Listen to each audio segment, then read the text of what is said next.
여러분 혹시 2005년도 11월 29일에 무슨 일이 있었는지 아십니까? 2005년 11월 29일에 있었던 일이 하나 있는데요. 제25회 청룡영화제에서 배우 황정민 씨가 남우주연상을 수상했답니다. 2005년도 11월 29일인데 그가 이런 수상소감을 밝혔답니다. 잘 차려진 밥상에 숟가락 하나 얹었을 뿐입니다. 근데 이 수상소감이 정말 희대의 수상소감이 되었어요. 그래서 그 이후에 배우들이 영화제에서 상 탈 때마다 이 황정민 씨가 했던 그 멘트를 다시 반복하죠. 굉장히 좋은 의미죠. 왜냐하면 자기 혼자 잘나서 차지한 게 아니다. 내가 이렇게 좋은 작품을 만들기까지, 내가 수상하기까지는 정말 많은 사람, 보이는 영역에서 보이지 않는 영역에서 수고하고 헌신한 많은 사람들이 있었다. 그들과 함께 이 상의 영광을 누리고 싶다라고 하는 차원 아니겠습니까? 잘 차려진 밥상에 숟가락 하나 얹었을 뿐입니다. 제가 왜 이 황정민 씨의 수상소감을 여러분들에게 예로 들어 말씀하냐면, 오늘 설교 제목이 하나님이 차려놓으신 밥상에 숟가락 하나만 얹으라 이기 때문에 그렇습니다. 이게 굉장히 성경적인 것 같아요. 왜냐하면 하나님은 정말 상을 다 차려주시거든요, 우리에게. 근데 우리가 하나님이 차려놓으신 밥상을 숟가락을 자꾸 안 얹어서 못 얻어먹는다면, 잔치에 와서 구경만 하고 그냥 간다면, 그것만큼 어리석고 비참한 사람이 어디 있겠어요? 하나님이 차려놓으신 밥상에는 평안이라고 하는 반찬, 행복이라고 하는 반찬, 기쁨이라고 하는 반찬, 보람이라고 하는 반찬, 감격이라고 하는 반찬, 영생, 생명이라고 하는 반찬이 있거든요. 그럼 와서 드셔야 되는데 하나님이 다 차려놓으시고 드시기만 하면 되는데 숟가락 하나를 얹을 생각을 안 하니 신앙생활을 아주 무기력하고 또 무의미하게 하는 경우들이 많다는 겁니다. 하나님이 다 하시거든요. 거기에 우리에게 숟가락 하나만 얹으라라고 요구하시는데 그 숟가락 하나만 얹으면 하나님이 차려놓으신 풍성한 식탁을 누릴 수 있는데, 그게 뭔가, 우리가 얹어야 될 숟가락 하나는 뭔가라고 하는 사실을 오늘 본문을 통해서 확인하고자 합니다. 오늘 본문은 예수님께서 제자들과 함께 유월절 만찬을 준비하는 내용을 기록하고 있습니다. 7절 8절, 유월절 양을 잡을 무교절 날이 이른지라 예수께서 베드로와 요한을 보내시며 이르시되 가서 우리를 위하여 유월절을 준비하여 우리를 먹게 하라 그랬습니다. 자, 유월절은 어떤 절기입니까? 여러 번 말씀드리지만 유대인들에게 3대 절기가 있다고 그랬죠. 첫 번째가 유월절, 그리고 7.7절, 그리고 초막절, 이 세 가지 절기가 있습니다. 그 중에 가장 중요한 절기가 맨 앞에 언급된 유월절인데, 오늘 본문에서 예수님께서 유월절을 지키자고 하거든요. 이스라엘 백성들에게 유월절 절기는 뭘까? 애굽에 내린 10가지 재앙 중에 마지막 10번째 재앙이 어떤 재앙이었어요? 처음 난 것을 다 죽이는 재앙이었거든요. 장자의 죽음, 그러니까 초태생의 죽음인데, 이건 사람이든 짐승이든 막론하고 처음 난 것들은 다 죽이는 재앙이 하나님께서 애굽 땅에 내리신, 이집트 땅에 내리신 10번째 재앙인데, 근데 이스라엘 백성들에게는 그 10번째 재앙을 피할 수 있는 방법을 제시해 주셨어요. 어떻게 하라고 하셨습니까? 어린 양을 잡아서 그 어린 양의 피를 문 기둥과 문 임방에 바르면 하나님의 진노의 사자가 그 피를 보고 여기는 진노가 치러졌겠다라고 간주하고 패스오버 한다 그랬어요. 지나간다. 넘을 유자, 넘을 월자를 써서 유월절이라고 하는 거거든요. 그 10번째 재앙을 끝으로, 그 10번째 재앙을 경험한 다음에 애굽의 바로가, 애굽 왕을 바로라고 하지 않습니까? 9번째 재앙까지는 막 움직였다가 마음이 요동했다가 다시 잡아놓고 보내준다고 했다가 다시 철회하고 이러다가 마지막 10번째 재앙은 드디어 항복하고 애굽 왕이 400년 동안 노예로 부려먹었던 이스라엘 백성들, 히브리 민족들을 보내줘요. 풀어준다는 겁니다. 그래서 이 유월절은 민족 해방의 절기라고 하는 뜻도 있습니다. 구원받았다는, 애굽이라고 하는 노예 생활했던 영역에서 벗어나서 자유를 얻게 되었다는 그 뜻, 그게 유월절 절기에 담겨진 의미입니다. 유대력으로 1월 니산원이라고 하는데 1월 14일을 유월절 한 날로 지키고 그 다음 날부터 한 주간 동안 무교절로 지키는데, 그러니까 유월절이라고 하는 말과 무교절이라고 하는 말은 같은 말입니다. 이 두 절기가 따로 떨어져 있는 게 아니라 첫날을 유월절로 지켜요. 그 유월절에 뭐 하냐면 양 잡고 양 먹어요. 그 하루 안에 다 먹어야 돼요, 그거. 그리고 그 다음 날부터 일주일 동안 무교병을 먹거든요. 병이 뭡니까? 병. 떡병자. 빵이에요, 빵. 근데 뭐가 안 들어간 빵? 누룩이 안 들어간 빵. 여러분, 빵은 이스트 넣어야 되잖아요. 누룩 넣어야 이게 부풀어 올라서 맛있잖아요. 근데 그거 안 넣은 빵을 먹으라는 이유가, 여러분, 탈출하는데 발효될 때까지 어떻게 기다려요? 그러니까 급박한 거죠. 애굽이라고 하는 지옥의 영역에서 빨리 탈출해야 돼. 시급하잖아요. 그러니까 뭐 누룩 넣고 발효될 시간, 이거 기다릴 시간 없다는 거죠. 그런 상징적인 의미가 있는 거예요. 빨리 누룩 없는 떡을 먹고 빨리 움직여라, 나가라, 그런 말이거든요. 그래 그 무교병을 일주일 동안 먹는데, 그래서 무교절이라는 말이 그래서 유래한 겁니다. 그러니까 유월절과 무교절은 붙어 있는 거예요. 떨어져 있는 절기가 아니라. 그 유월절에 그러면 어떤 만찬을 먹는가? 그 유월절 먹을 걸 준비하라고, 유월절 절기 지킬 걸, 먹을 걸 준비하라고 예수님께서 명령하셨는데, 그 만찬이 대표적인 게 있습니다. 어린 양, 그러니까 양고기죠. 그 다음에 뭐예요? 아까 얘기했던 무교병, 누룩 없는 빵 먹어야 되고, 그 다음에 쓴 나물, 그리고 포도주. 다음 시간에 이제 보게 될 텐데 포도주를 나눕니다. 그러면서 식구들끼리 지킬 때도 있고, 예수님처럼 이제 가정에 같이 없으면 무리가 같이 지어서 그 절기를 지키는데, 대표자가, 가정이면은 아버지가 대표자잖아요. 아버지가 그걸 만찬을 즐기면서 자녀들에게 이 유월절에 대한 의미를 설명해 주는 거예요. 야, 우리나라가, 우리 이스라엘이 옛날에 애굽의 노예로 400년 동안 생활했는데 하나님의 놀라운 역사로 우리가 구원받았다라고 하는 사실을 양을 먹으면서, 쓴나물을 먹으면서, 무교병을 먹으면서, 잔을 나누면서 이야기를 해주는 겁니다. 우리식으로 말하면 가정예배를 드리는 거죠. 가정예배를 드리면서 아버지가 자녀들에게 하나님의 은혜가, 우리를 구원하신 하나님의 은혜가 이렇게 이루어졌다라고 하는 사실을 메시지로 선포를 하는 겁니다. 예수님은 제자들과 함께 유월절을 보내시려고 하십니다.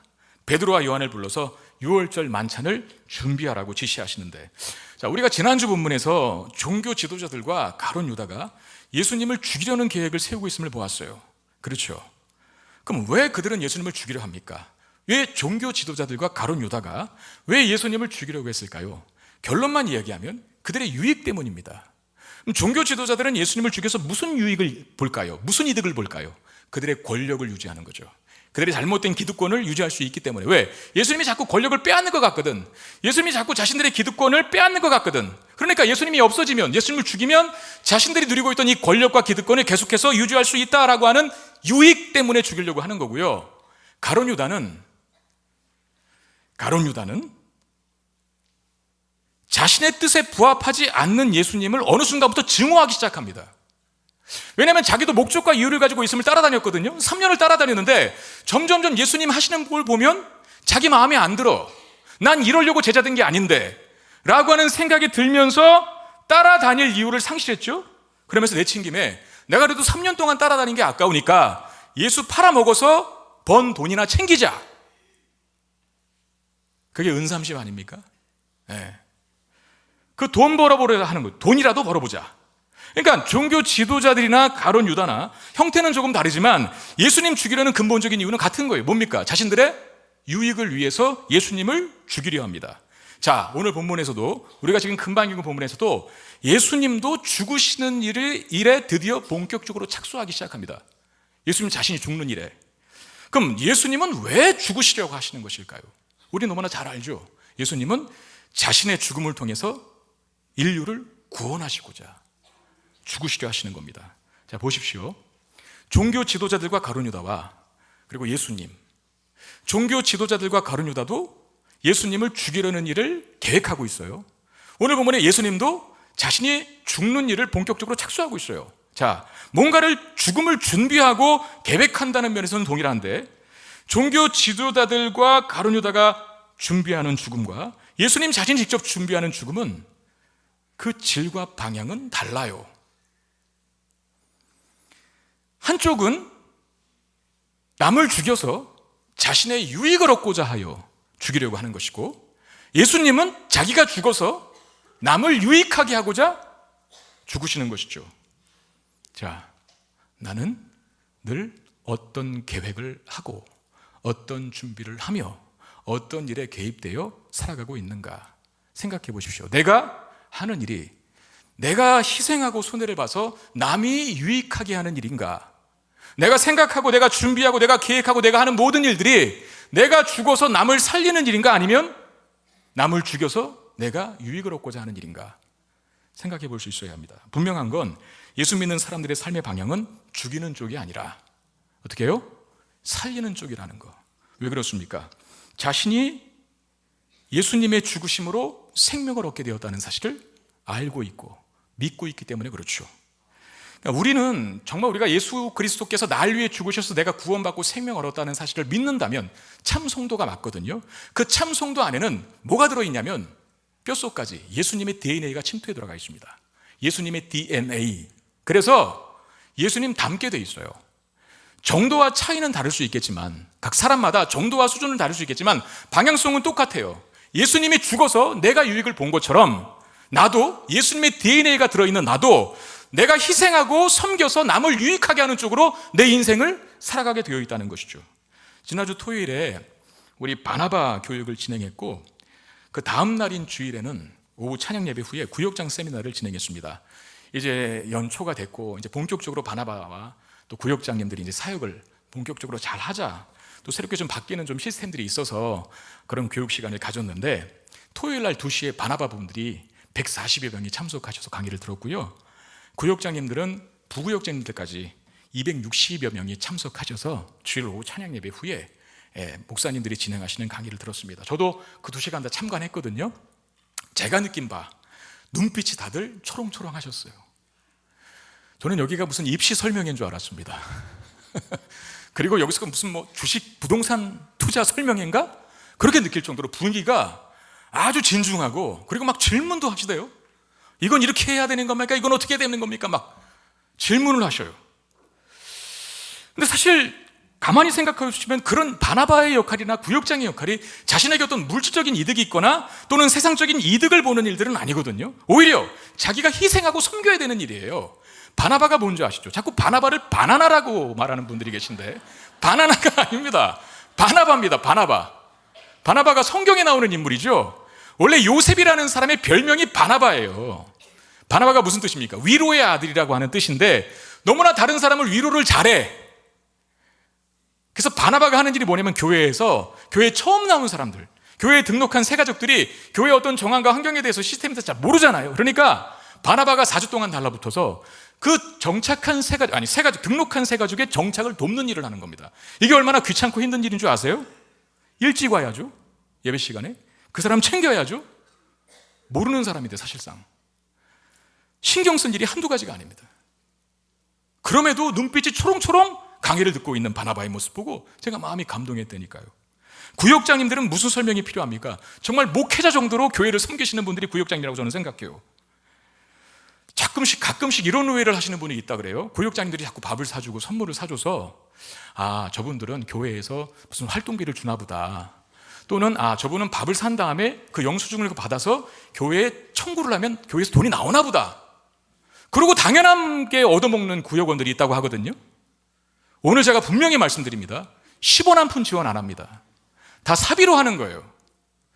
구역장님에게 5번 밥 얻어 드셨으면 구역원들이요, 2번은 사십시오. 왜 저기만 하면해? 정말 그러셔야죠. 네. 그럼 뭐 돈 싸들고 어디 가실 거예요? 교회에서 하나 지원 안 해주거든요. 10번을 얻어먹었는데 또 한 번을 안 사. 에이, 구역장님들 잘하고 있죠? 구역장님들 아멘 해주세요. 그게 참 위로가 되는 거예요. 뭘 얻어먹어서 위로가 되는 게 아니라, 그래도 내가 열심히 섬기는 것에 대해서 고맙고 감사한 마음을 저 구역원이 갖고 있구나, 얼마나 힘이 되겠어요. 여러분, 10번 얻어먹고 한 번 내는 거, 이게 얼마나 이득이 남는 계산입니까? 그거 한 번 못 사주세요? 교회에서 땡전 한 번 지원을 안 해드려요. 다 사비로 하는 거예요. 근데 그 일에 너무 열정적이야. 구역장 세미나를 하는데 눈빛이 초롱초롱하고, 어떻게 하면 구역원들을 더 잘 섬길까? 그런 질문들을 막 하시는 거예요. 얼마나 훌륭한 분들이지. 그리고 제가 이제 마지막에 구역장 세미나 끝나고 나와서 이제 마지막 기도를 하잖아요. 축복기도. 그리고 이제 막 격려를 했죠. 너무나 감사합니다. 여러분들이 계셔서 우리 교회가 점점 좋아지는 겁니다. 앞으로도 잘 감당해 주시라고, 하나님이 기억하실 것이라고 막 위로한 다음에 제가 한마디를 더 했어요.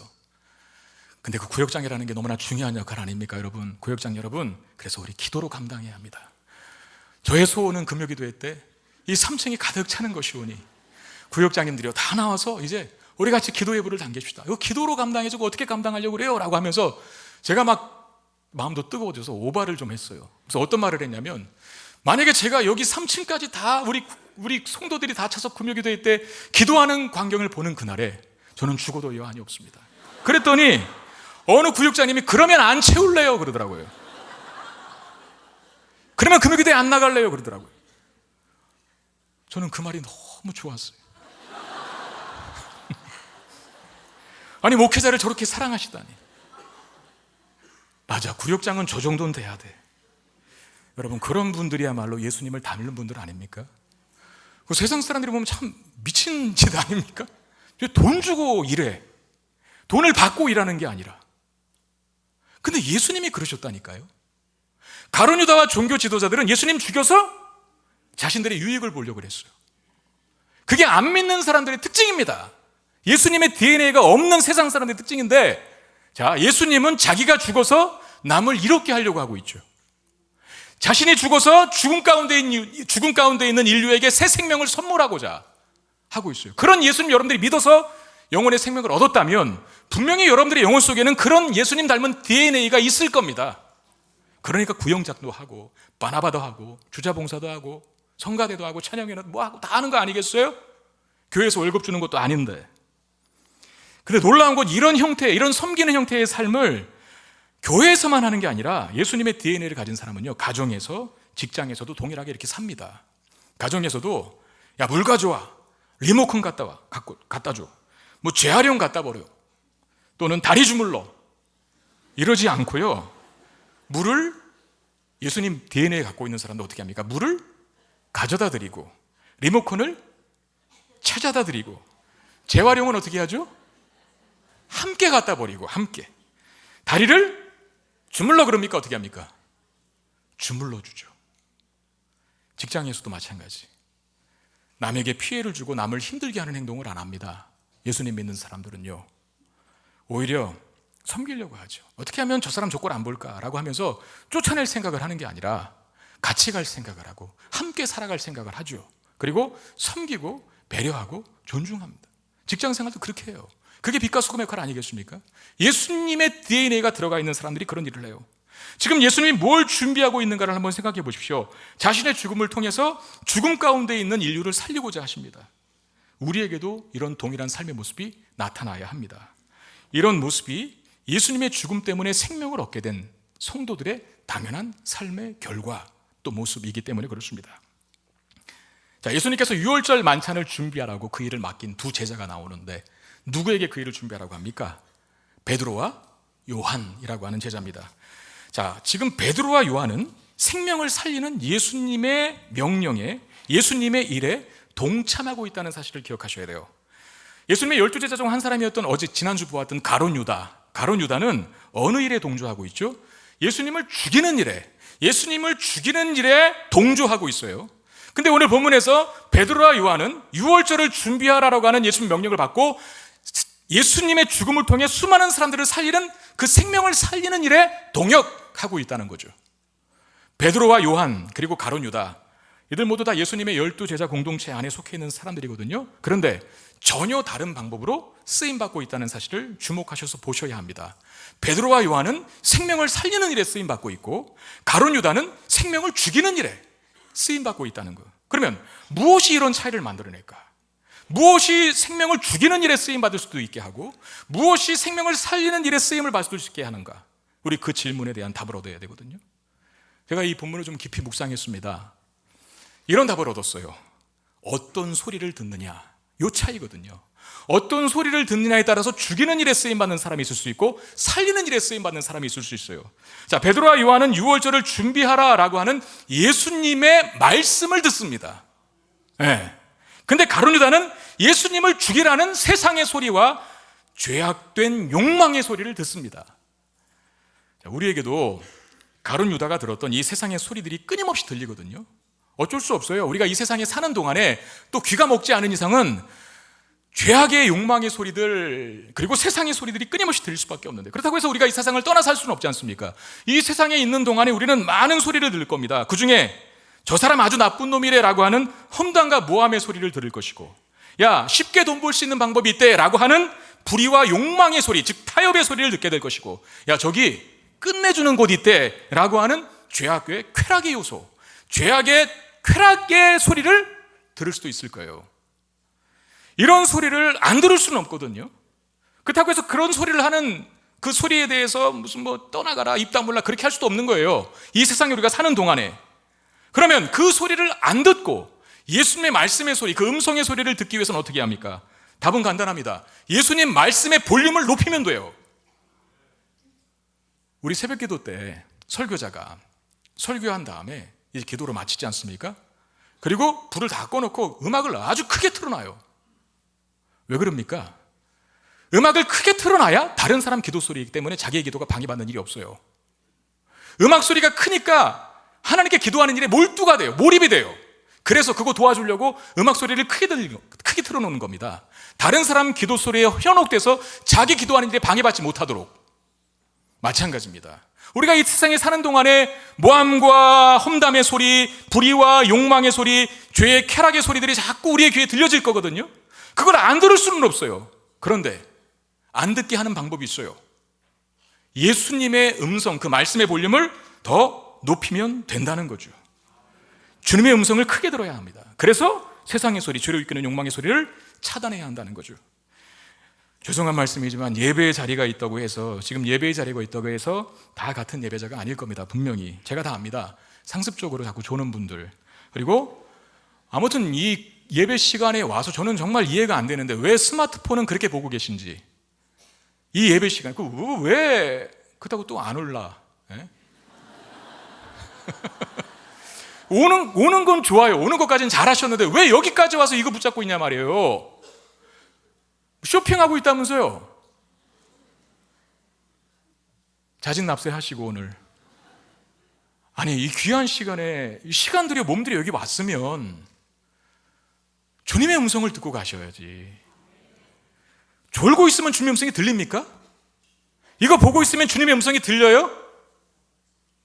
이게 주님의 음성이 안 들리면 아무 소리도 안 들리는 게 아니라 뭘 듣는다 그랬어요?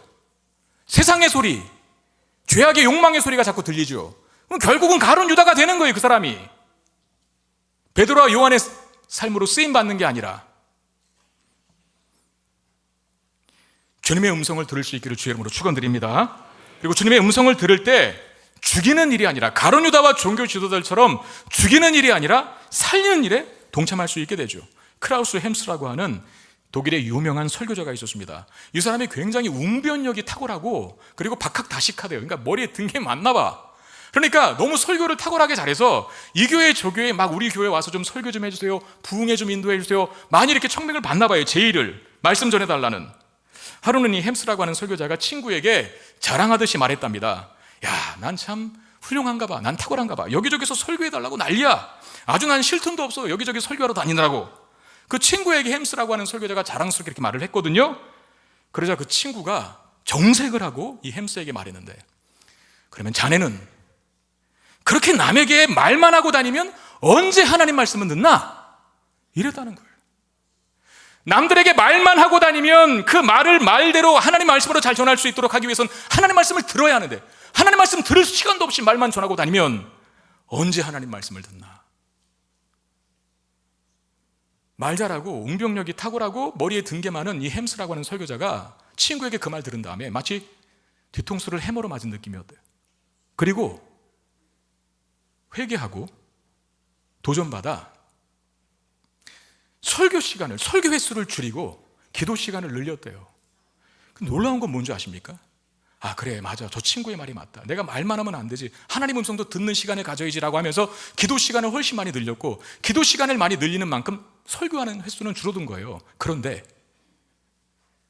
오히려 햄스의 설교가 이전보다 더 많은 사람들이 예수를 믿게 만드는 능력의 말씀이 되었다는 겁니다.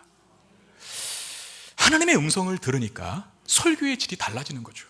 저는 여기서 제 고민하는 바에 대한 하나의 답을 얻었어요. 저도 지금 우리 교회에서만 6년 넘게 설교를 해오고 있거든요. 어쩌면 거의 처음이에요. 제가 부교육자 때 한 교회를 6년 반 동안 있었어요. 그것도 오래 있었던 거거든요. 근데 우리 교회를 지금 하면 그 정도 시기가 된 것 같아요. 근데 앞으로 20년 정도 더 남았거든요. 그럼 제가 계속해서 질 좋은 설교를 할 수 있을까? 그 고민이 많아요. 우리에게 마르지 않는 샘물이 있어야 된다, 변치 말아야 된다, 제가 말은 하지만 맛있는 그 질 좋은 포도주가 끊임없이 나와야 한다라고 말을 하지만 한편으로 저도 두려워요. 왜냐하면 우리 일반적으로 생각하고 상식적으로 생각할 때 미천 다 떨어질 수도 있는 거거든요. 아, 저 목사님이 했던 말 똑같이 또 한다, 이럴 수도 있는 거거든요. 그럼 계속 새로운 물이 나와야 되고 질 좋은 설교가, 맛 좋은 포도주와 같은 질 좋은 설교가 나와야 되는데 어떻게 할까? 학교를 다닐까? 학위과정을 더 할까? 박사학위를 공부할까? 필요 없는 일은 아니겠지만 그 일만으로는 안 되죠. 답을 하나 얻었어요. 오히려 학위과정을 하지 않아도 이제 하나님의 음성을 듣는 기도의 시간을 더 늘리자, 그런 결단, 고민. 아, 그렇구나. 하나님 말씀을 들으면 계속해서 질 좋은 설교가 나올 수 있겠구나. 기도 열심히 하겠습니다. 여러분들 저 혼자 기도의 골방에 두지 마세요. 우리 같이 기도하시자고요. 같이 함께 기도한다면 우리 안에, 저는 설교의 질이 점점 좋아질 거고 여러분들은 삶의 질이 점점 좋아지게 될 줄로 믿습니다. 베드로와 요한이 예수님께 묻습니다. 예수님, 그러면 유월절 만찬을 어디서 준비해야 합니까? 이런 질문을 하거든요. 유월절 먹을 것을 준비하라고 예수님께서 명령하셨는데 베드로와 요한이 다시 반문해요. 어디서 준비합니까? 왜 이런 질문을 했냐면 당시 유월절 때쯤에는요, 예루살렘 성내에, 그 예루살렘이 사실 큰 도성이 아니거든요. 예루살렘 성내에 200만 명 이상, 맥시멈 270만 명까지 모입니다. 그러니까 우리 휴가철에 호텔 또는 펜션, 이런 숙박시설 구하기 하늘의 별 따기고 구해도 엄청나게 많은 돈을 줘야 되는 것처럼 지금 제자들이 그 질문을 하는 거예요. 지금 6월절이 코앞인데 빈 방이 있을까요? 그리고 더군다나 몇 명이 들어가야 돼요? 12 더하기 1 해보세요. 12 더하기 1. 13명이 들어가요. 12제자 플러스 예수님이니까 13명이 들어가려면 13명이 함께 만찬을 지으려면 좀 큰 방이어야 돼. 그런 방 구할 수 없다는 거예요. 그래서 주님, 유월절 만찬을 어디서 준비하기를 원하십니까? 라고 베드로와 요한이 반문한 거죠. 질문한 거죠. 그때 예수님이 어떤 대답을 하시는지 10절 11절 말씀, 10절에서 12절 말씀, 이르시되 보라, 너희가 성내로 들어가면, 예루살렘 성내로 들어가면, 잘 보세요, 물 한 동이를 가지고 가는 사람을 만나리니 그가 들어가는 집으로 따라 들어가서 그 집 주인에게 이르되 선생님이 네게 하는 말씀이 내가 내 제자들과 함께 유월절을 먹을 객실이 어디 있느냐 하시더라 하라. 그러면 그가 자리를 마련한 큰 다락방을 보이리니 거기서 준비하라 하시니 그랬습니다. 자, 이 말씀을 두고 예수님이 사전에 몰래 미리 가서서 예약을 하고 약속을 하고 선불을 지급하고 계약금을 끝내고 오셨구나, 그러니까 미리 준비하셨다라고 주장하는 견해가 있고, 학자들 중에 미리 준비한 거죠. 예약했다는 거예요. 또 하나의 주장은 예수님의 모든 걸 다 하시는 전지전능한 능력으로 하신 말씀이라고 하는 견해도 있어요. 그러니까 미래의 일을 미리 보시고 계획하셔서 알려주신 거라는 거예요. 그런데 분명한 건, 어떤 것이 옳든 간에 분명한 건 예수님의 말씀이 상당히 구체적으로 하신 말씀, 구체적인 지시였다는 거. 오늘 본문이 짧잖아요. 그런데 빨간 글씨가 제일 많습니다. 예수님이 하신 말씀, 우리가 금방 읽은, 굉장히 구체적으로 답변을 해주셨어요. 어느 방에 어떤 방을 구해야 합니까? 지금 방 없을 텐데요, 어떻게 합니까? 라고 하는 질문에 주저리 말씀을 해주셨거든요. 그 중에 하나가 특이한 게 있는데, 물 한 동이를 가지고 가는 사람을 만날 것이다 라고 말해요. 예루살렘 성내에 들어가면 물 한 동이 들고 가는 사람을 만날 것이라고 하는데, 이게 참 애매한 게, 여러분 만약에 오늘 주일이잖아요. 지금 12시, 11시 45분 예배를 오시기 위해서 걸어오신 분들도 많을 거고, 요 교회 앞에서 많은 분들이 성경책 들고 오는 걸 보았을 거예요. 예수님이 똑같은 겁니다. 주일날 교회 앞에서 성경책 들고 가는 사람이 있을 것이니, 그럼 그 사람이 한둘이에요? 주일날 교회 앞에 정장을 입고 예배당으로 들어가는 사람이 있을 것이니, 저도 정장 입고 장로님도 정장 입었어요. 정장 입은 사람이 한둘이에요? 물동이를 이고 가는 사람이 당시 한둘이었을까요? 엄청나게 많았다는 거죠. 근데 어떻게 그 사람을 만나? 누가 누군지를 알고. 그런데 예수님이 말씀에 특별한 신호가 하나 있어요. 그게 뭐냐면, 당시에 보통은 물동이를 누가 질까요? 여자가 집니다. 여자가, 남자가 하는 일이 아니에요. 그런데 오늘 본문에 물동이를 이고 가는 사람이라고 되어 있잖아요. 그 사람이 남자라는 단어입니다. 그러니까 이런 거예요. 주일날 교회 앞에 치마를 입고 가는 남자를 볼 것이니. 지금 다 바지 입었잖아요, 남자들은. 근데 만약에 어떤 남자가 빨간색에, 그것도 화려한 빨간색에 그 뭡니까? 그 큐빅 박혀 있는 빨간 치마를 입고 남자가 그러고 온다. 그럼 그분은 눈에 확 띄어요, 안 띄어요? 띄죠. 그 사람 따라가면 한 사람 만날 건데 그게 주인이다, 여관의 주인이다. 그리고 예수님께서 우리 유월절 먹을 준비해라. 알아서 다 해줄 거다. 이렇게 말씀하셨거든요. 이게 말하는 게 뭡니까? 베드로와 요한이 유월절 준비에 있어서 해야 할 일이 그렇게 어려운 일이 아니라는 거죠. 주님이 다 준비해 놓으셨다는 겁니다. 여러분, 우리는 하나님의 일, 주님이 하신 일, 교회를 세우고 사람을 살리는 일, 그 일에 나를 드리는 것이 그렇게 어려운 일이 아니라는 거예요. 우리는 뭔가 사역의 제의를 받으면 지레 겁을 먹고 안 한다고 하거든요. 먼저 겁부터 집어먹고 사역에 발을 들이지 않는 사람들이 너무나 많습니다. 근데 생각해 보십시오. 요단강에 발을 먼저 들여놓지 않았다면 가나안 땅 못 들어갑니다. 범람하는 요단강이라 할지라도 주님께서, 하나님께서 발을 먼저 담그라 라고 말씀하신 그 말씀에 순종하여 한 발을 담궜다면 요단강이 갈라지죠. 마른 땅으로 걸어서 가나안 땅, 약속의 땅인 가나안 땅에 들어갈 수 있는 겁니다. 만약에 범람하는 요단강에 두려워서 한 발도 담그지 않았다면 약속의 땅인 가나안 땅에 못 들어가는 거죠. 뭐 풍랑이는 갈릴리 호수를 예수님께서 오라 베드로에게 말씀하셨어요. 오라고. 베드로가 겁나서, 풍랑 보고 겁나서 배 안에서 쭈그려서 공포에 벌벌 떨고 있었다면 베드로는 그 인생의 일대에 있어서 무리를 걷는 기적을 체험하지 못했을 겁니다. 근데 일단 순종하면 하나님께서 다 계획하시고 준비하신다는 거예요. 길을 열어주십니다. 여러분, 우리가 지난 작년에 충만이라고 하는 표로 특별 새벽기도회 진행할 때 연초에 룻기 말씀 보았어요. 그때 참 우리 성도님도 많이 은혜 받으셨다고 제가 많이 이야기를 들었는데, 그 모함 여인 룻이 이스라엘 사람인 나오미 시어머니인데 나오미를 따라서 유대 땅 베들레헴으로 돌아오지 않습니까? 원래 이거 나오미가 유대인인데 이스라엘 사람인데 이스라엘 땅에 기근이 들어서 그 엘리멜렉, 남편 엘리멜렉을 따라서 두 아들과 함께 모압 이방 땅으로 가서 산 거예요. 산 거. 그 아들 둘도 다 이방 여인 결혼을 시켰어요. 그런데 살려고 갔는데 망했어요. 남편도 죽고 두 아들도 다 죽어. 여자 셋만 남은 거예요. 시어머니하고 자부 둘. 근데 한 자부는 떠나가요. 그리고 한 자부에게 나오미가 계속 강권합니다. 너 나 따라와봤자 좋을 거 하나 없다. 우리 그 둘이 돌아가서 뭘 하냐? 짐이 하나 더 추가되는 건다. 너 지금 젊고 이쁘고 아직 자녀도 없으니까 네 고향으로 돌아가서, 네 나라로 돌아가서 잘 먹고 잘 사. 그게 나에게 효도하는 거라고. 그런데 룻이 그 시어머니 말을 안 들어요. 그리고 어머니를 따라가거든요. 미친 선택이죠. 왜 그렇게 했을까? 룻기 1장 16절 17절에 이런 말씀이 있습니다. 룻이 이르되 내게 어머니를 떠나며 어머니를 따르지 말고 돌아가라 강권하지 마옵소서. 어머니께서 가시는 곳에 나도 가며 어머니께서 머무시는 곳에 나도 머물겠나이다. 어머니의 백성이 나의 백성이 되고 어머니의 하나님이 나의 하나님이 되시리니 어머니께서 죽으시는 곳에서 나도 죽어 거기 묻힐 것이다. 만일 내가 죽는 일 외에 어머니를 떠나면 여호와께서 내게 벌을 내리시고 더 내리시기를 원하나이다 하는지라. 자, 룻이 단지 인정에 이끌려서 시어머니가 불쌍해서 따라간 게 아닙니다. 그 일 먼저 룻은 모함 여인이었지만 시어머니인 나오미에게 하나님을 배웠어요. 전도를 받고 개심하고 회심해서 그리스도인이 된 겁니다. 근데 만약에 어머니를 보내고 이스라엘 보내고 자기는 모압 땅에 남는다? 그럼 모압 신 섬겨야 돼요. 우상 숭배 다시 해야 돼요. 그런데 유일신 하나님만 섬기는 이스라엘 땅으로 들어가겠다는 겁니다. 그건 뭡니까?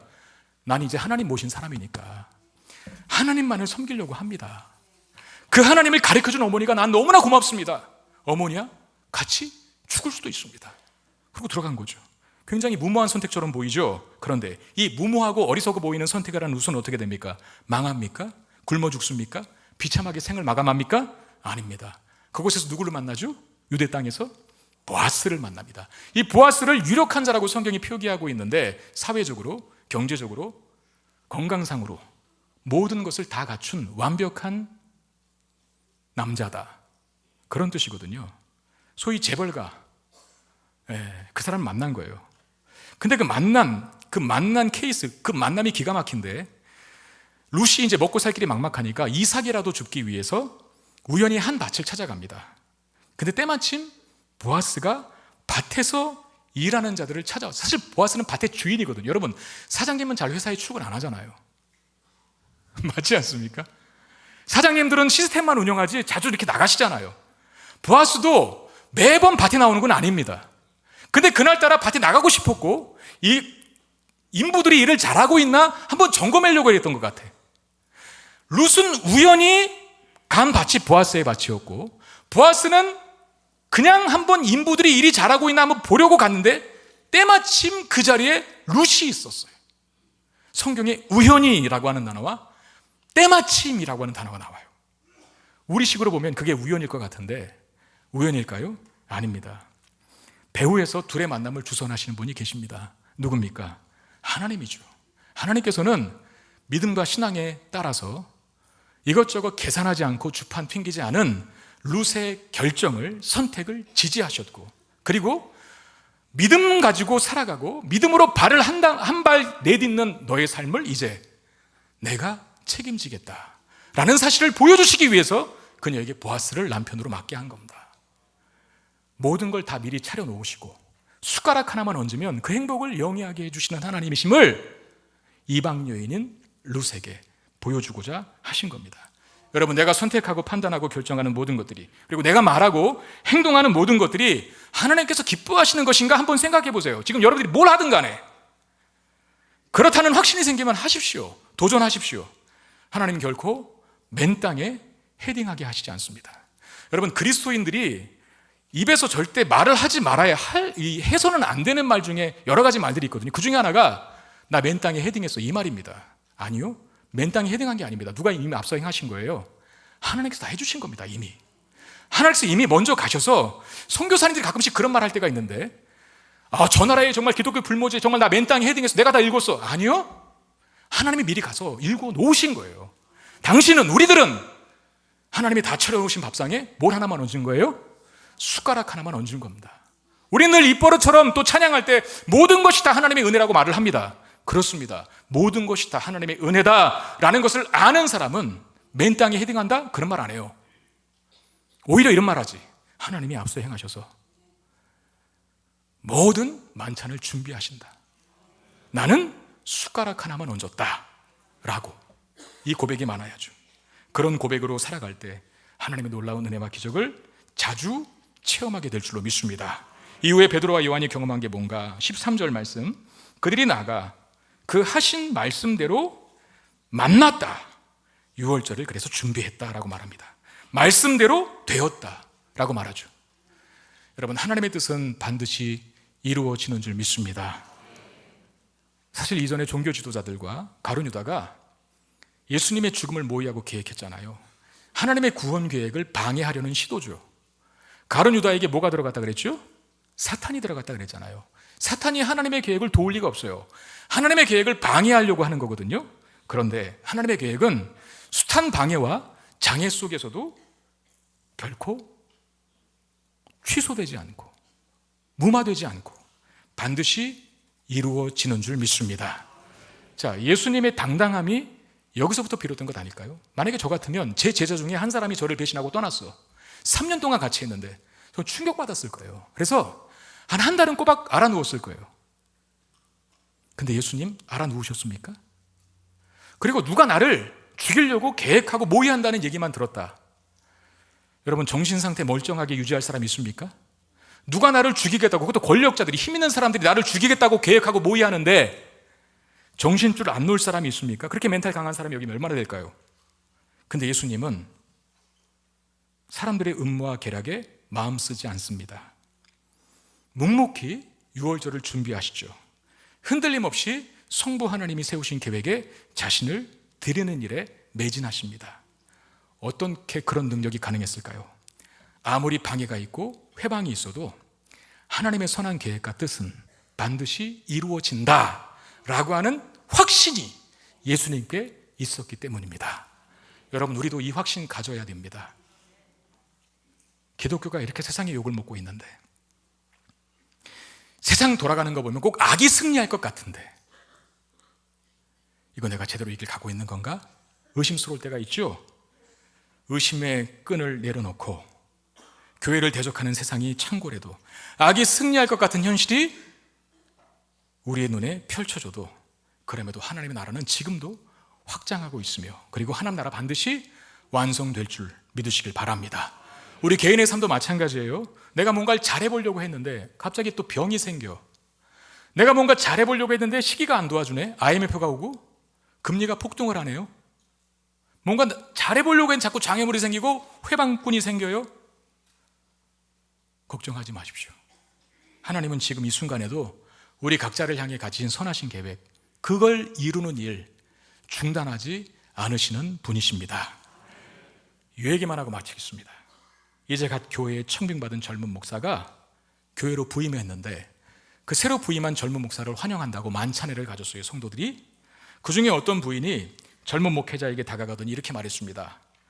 어떻게 목사님께서는 이 700명이나 되는, 그 교회가 700명 정도 됐나 봐요, 700명이나 되는 사람들의 요구를 그 만족시켜 주어야 하는 이 힘든 일을 맡으실 생각을 다 하셨어요? 저는 정말 이해가 안 돼요. 왜 그 힘든 일을 자원해서 한 사람 비유 맞추기도 힘든데 700명 비유를 다 맞추는 이 일을 왜 선택하셨냐고요? 라고 질문을 했어요.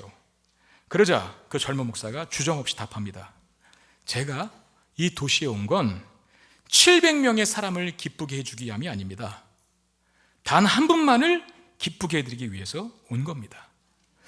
그분이 기쁘시면, 그분이 기뻐하시면 나머지 모든 것은 저절로 잘 되게 될 것입니다.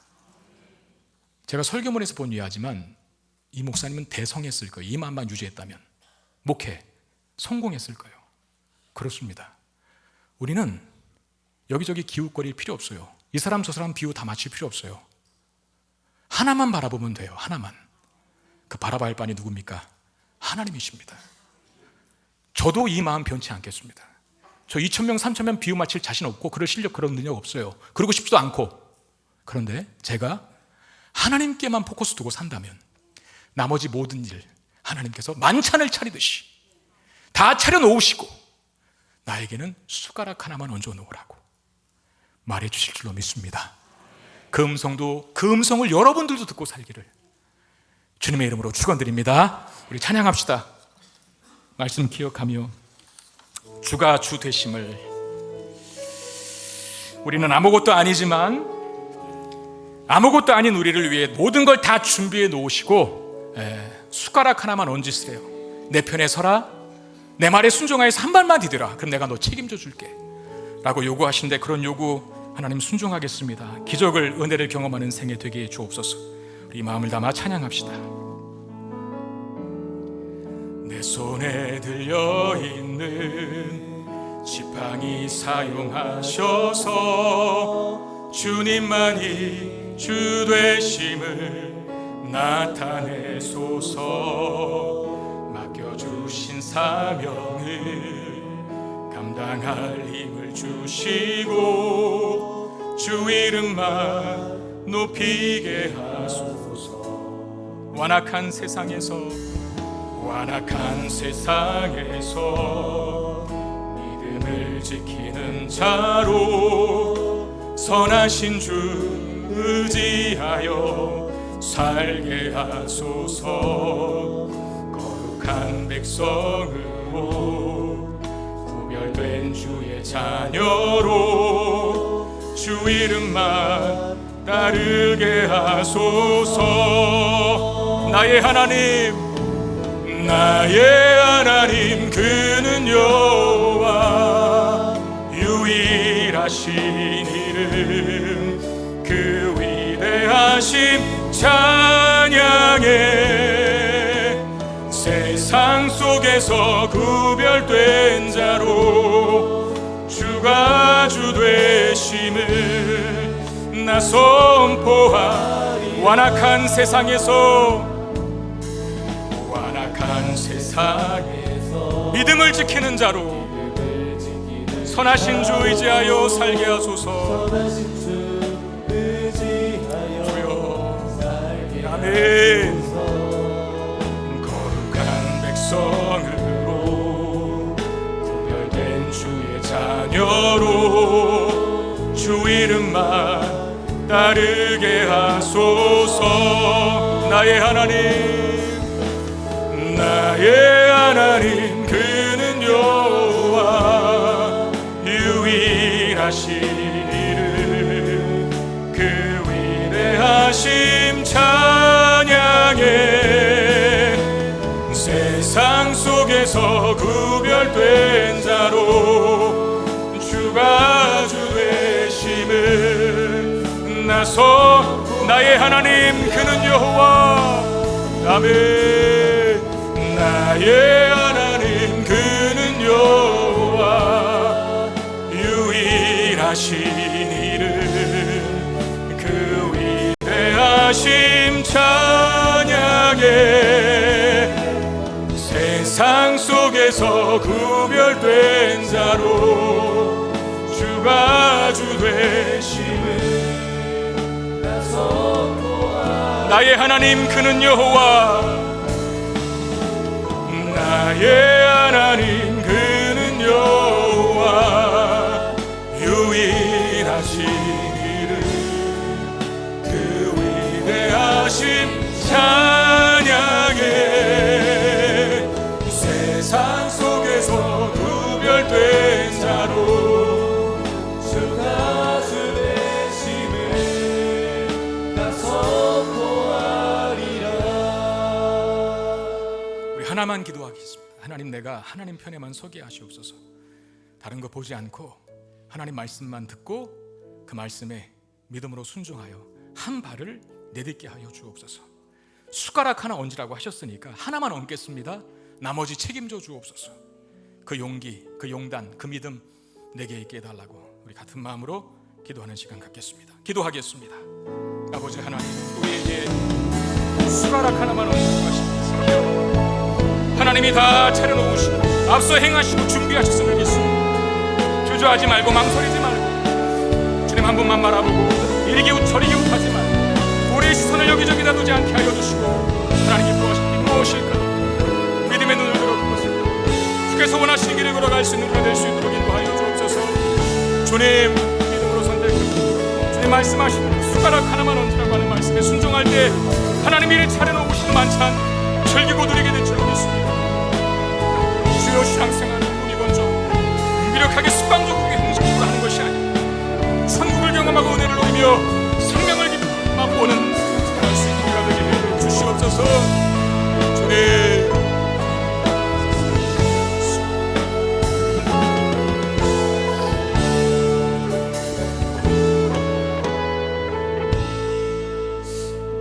하나님이 다 앞서 행해 놓으시고 만찬을 다 준비해 놓으신 줄 믿습니다.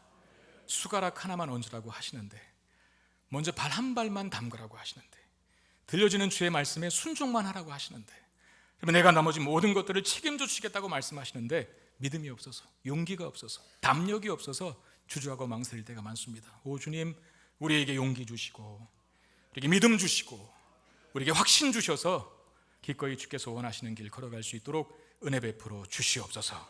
그리하여 주님께서 차려놓으신 그 만찬을 누리는 취하는 복되고 즐겁고 풍요로운 행복한 신앙생활 할 수 있는 우리 모두가 되게 해 주시옵소서. 귀한 예물을 하나님 앞에 올려드립니다. 우리의 마음과 신앙의 고백과 우리의 기도 제목을 담았사오니 주님 받으시고 우리에게 풍성한 응답을 허락해 주시옵소서. 우리 주 예수 그리스도 이름으로 간절히 축복하며 기도하옵나이다. 아멘.